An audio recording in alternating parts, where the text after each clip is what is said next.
Unforgettable stories out of Western Jamaica from the scrapbooks of Adrian Freighter. In the early 1980s, former Wadadah Football Club boss Gene Gray decided that he wanted to have the best team in Jamaica.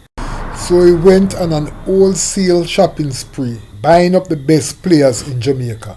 Gene Gray was not afraid to flaunt his wealth and his players, and in Montego Bay they lived like celebrities. Some were driving rental cars, while most of them lived in the Rosemount Hotel. Whenever the team played at Joy Park, it was usually a jam-packed affair, as the entire city would come out to see them.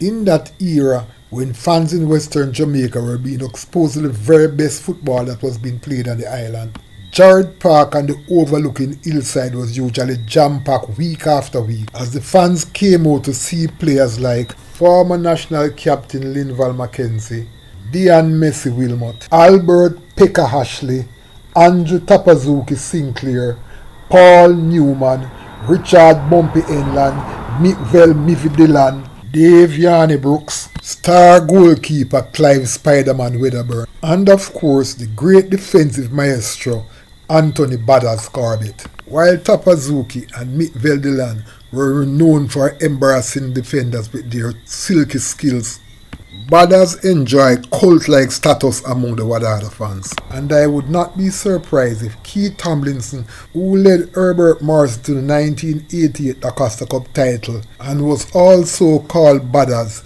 got that name because he was such a gifted young player, and shades of his game mirrored that of the original Baddas. For many, Baddas was an exceptional player because he was equally proficient in midfield as he was in defence. Before coming to Montego Bay to delight football fans in the Western City, Baddas had made a name for himself playing the Acosta Cup football for St. Elizabeth Technical High School, Stets. After leaving high school, he represented teams such as Westland out of Westmoreland and Volvo out of St. Ann.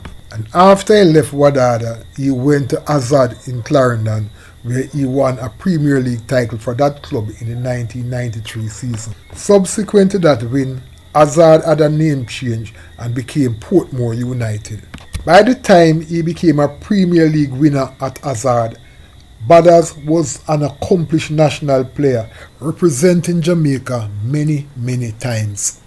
Baddas, who played for Jamaica from 1985 until 1993 when he retired, he was such a solid and dependable player in the heart of Jamaica's defence that before long he was appointed as national captain. Captained the team for 6 consecutive years and was a captain when Jamaica won the nation's first Caribbean Shield Cup title in 1991. He was also the captain of the team when Jamaica placed third in the 1993 CONCACAF Gold Cup. But back to Baddas' sojourn at Wadadah FC. While Wadadah did not win any titles during Baddas' tenure with the team, he will always be remembered as that one special player who was always cool and calm and was like an influential force to his teammates. While he was not one of those rough and tough defenders, he was a brilliant reader of the game, and his timely interceptions made his defensive duties look easy. Should the team fall behind in a game and was in need of a goal, Baddas was known to leave his position in defense and take up an attacking role, and from time to time he would find the back of the net with one of his powerful shots. Baddas was quite adept at kicking with both feet and was a master at shooting from distance. In fact, once he crossed into the opponent's half, you could always look for one of his powerful long-range shots on target. There was one goal that Baddas scored at Jared Park that I'm sure I will never forget. I can't remember which team Wadadah was playing, but I'm sure they were attacking the goal towards the Montego Bay Cricket Club end. The opposition goalkeeper collected a ball and made a long clearance downfield. The ball, which had more height than distance, went straight to Baddas, who was standing on the half line. He met it with a vicious right foot volley, which flew past the goalkeeper like a rocket before shaking up the back of the net. The Wadadah supporters went wild, celebrating what was a magical strike. Popular Wadadah supporter and renowned Mount Salem personality Zappa Robbins was so overjoyed by the quality of the strike that he began shouting out to the referee to stop the game.